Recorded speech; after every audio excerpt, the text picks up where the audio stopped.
Hi, it's Will here, and today we are going to be talking about the psychology of Buffy the Vampire Slayer. Buffy is the best, having almost the same level of cultural impact as Breaking Bad or Game of Thrones does now, but in the 90s, and it's one of my personal favourites. I was going back and watching season 4 the other day, because the episode Restless is my favourite. Don't forget about the cheese slices, guys. When I started to think about whether, if this was released nowadays, would Buffy be as much of a powerful and transformative character as she was back when Buffy was first released. So I figured, let's break it down and get to the theory. You don't have the... Who does nowadays?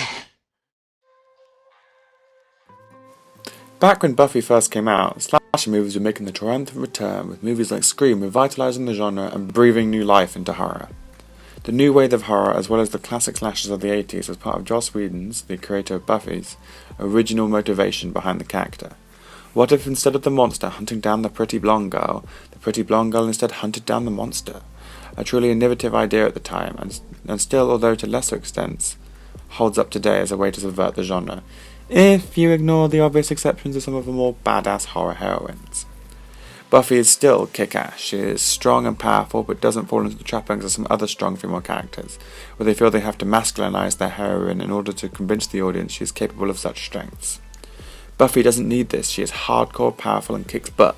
I mean, she literally takes down a god and has stopped the world ending so much as a running joke in the show. But she's still a normal teenage girl. She's funny, feminine, and shows there's not just one way to be a strong female role model. I'm 16 years old. I don't want to die. On the flip side, there can be what can be construed as less than empowering imagery. Two major issues come to mind. The first issue is the potential over-sexualization of her character.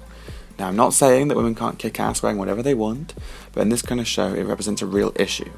Often, powerful female characters are hypersexualized to make sure to maintain the interests of certain male audience members who may be scared off by having a female main character. This difference is maybe best shown in comparison to another Whedon-verse property, Angel. Angel can fight monsters and crime and do it all in just a simple black coat and loose-fitting black clothes. But when Buffy does it, she's in the world's smallest skirt, like seriously, they were tiny.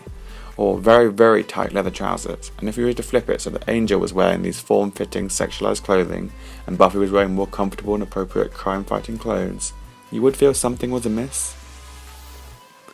Angel is also an example of the other glaring issue that can be seen as problematic within Buffy the Vampire Slayer: her romantic relationships. Of course, we all love the romantic life of Buffy Summers, and there are still ongoing debates today about whether or not you're Team Angel, Team Spike, or if you're really weird, maybe Team Riley. My issue isn't necessarily with the relationships there, although they can be seen as problematic due to the abusive antics of both Angel and Spike. Look at Seeing Red, for example. This issue is instead with the end of these relationships, especially in the first few seasons. Buffy falls for a guy, Buffy loses the guy, Buffy goes into a semi-catatonic state of depression for not having a man. Now this obviously makes a little more sense with her first loss of Angel due to him turning evil and then good again and her still having to kill him. But this trend continues even with more trivial relationships, like when she dates Parker at college, and his leaving her causing her to break down to a cave woman no less. If there's stronger imagery than that, I don't know. This trend is problematic as despite Buffy being all-powerful and, well, the Slayer, she's still stereotyped as being boy-crazy and goes into a Twilight-esque shutdown when she doesn't have a man in her life, which isn't particularly empowering. May I?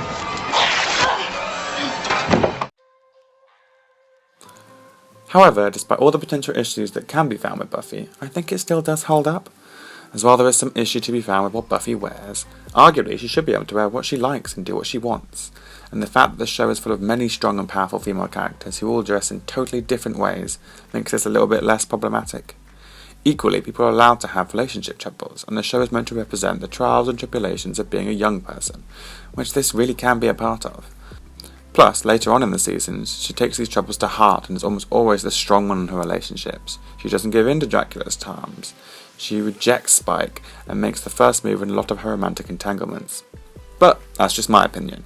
Let me know down in the comments if you still think it holds up or not. I am always up for a debate.